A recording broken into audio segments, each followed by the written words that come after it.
The word mindful is kind of a buzzword right now in society. A lot of people hear it, think we should do it, but the reality is not a lot of people know what it really means. When you think of mindful, what is it that you picture?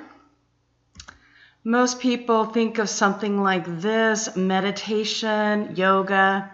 All of that can be part of it, but for our sake and purposes in DBT, this is the official definition of mindfulness. It is intentionally living with awareness in the present moment, without judging or rejecting the moment, and without attachment to the moment. So you're going to live in the here and now, the moment. So what does that mean? Well, I remember I teach mindfulness to kids also. I kind of personally like the definition that I give kids better. Here it is. It's just easier for me. I'm on a kid's level, I think. Mindful means focusing on the here and now and being non-judgmental. So why is it so important to be mindful and focus on the here and now? I have some examples of this. Most of our anxiety is because we're worried about the future. We're like, what will happen to me? This event's coming up. You're worrying about it. You're worrying if you'll ever get maybe married, meet the right one, have this dream career, be able to retire. That's kind of a worry I have. Will the business work out? Will this, da-da-da. We always have these worries of the future. Let me give you some fun little examples that kids gave me. So in the beginning of classes, we go around and they tell me how they're feeling today. So one time, it was a Monday, and this girl, I'm like, how are you feeling? She was really scared. Why are you feeling scared? Well, on Friday, we live in Georgia, and she was going to drive to Florida, and there's supposed to be this big storm. So this is a perfect example of mindful. So let's say that the storm is huge for 2 hours. Okay, but you have to go on Friday. That's the only day you have off. So it's Monday. If you are not mindful, how much time is it going to ruin your week, or how bad will it be? Well, it's going to ruin, if you're not mindful, you can let your anxiety make it so bad that you have wasted a whole week worrying about it, and you've ruined basically a week of life. But if you're mindful, even if the storm is bad, it's 2 hours. So you get through it in 2 hours, but you haven't ruined your whole week. Okay, so there's one example. Here's my other example a kid gave me. He said it was like a Thursday, and how are you? I'm angry. I have to go to church on Sunday. I'm like, okay, so if you are not mindful, how many days is going to church ruining your life? Let's see, Thursday, Friday, Saturday, 4 days. But if you're mindful, even if church isn't very fun, how long is it ruining your life? Well, 2 or 3 hours. Okay. You can either choose to have a miserable 4 days or a miserable 2 or 3 hours.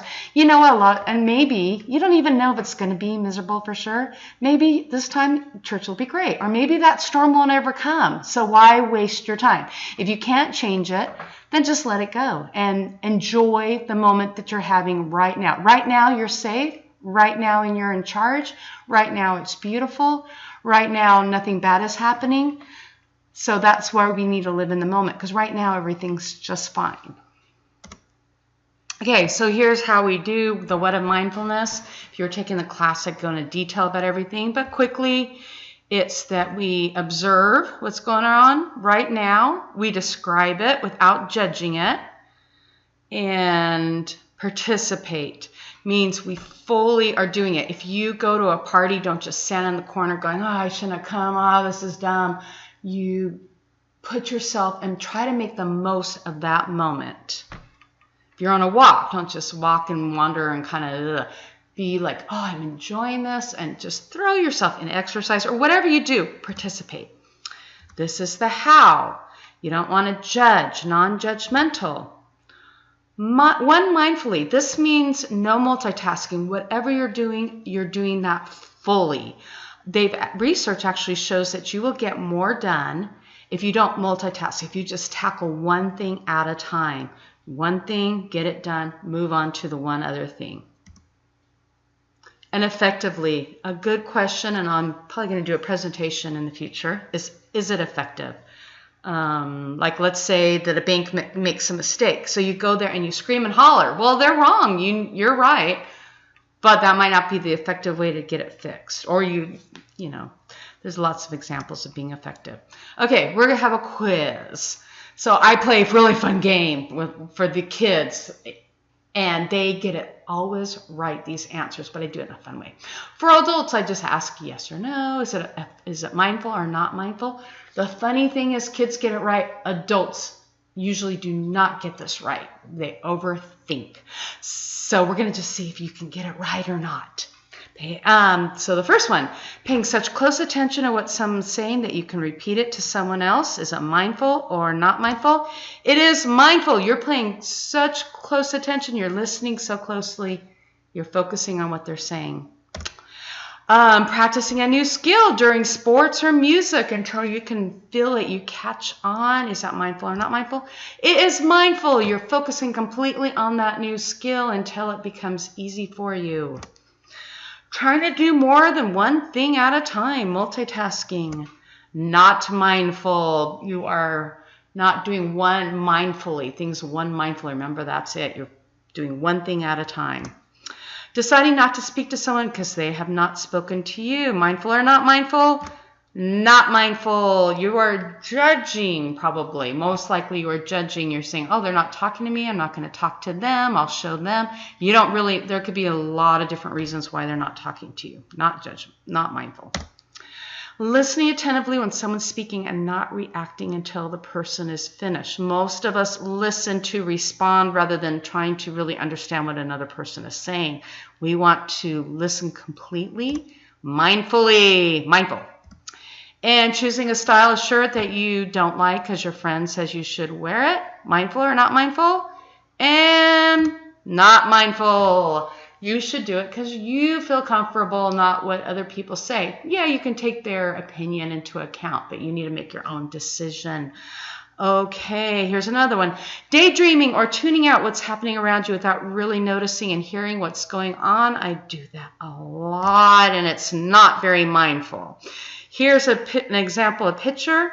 Two of these people are not being mindful. They're letting their minds go off to thinking something else.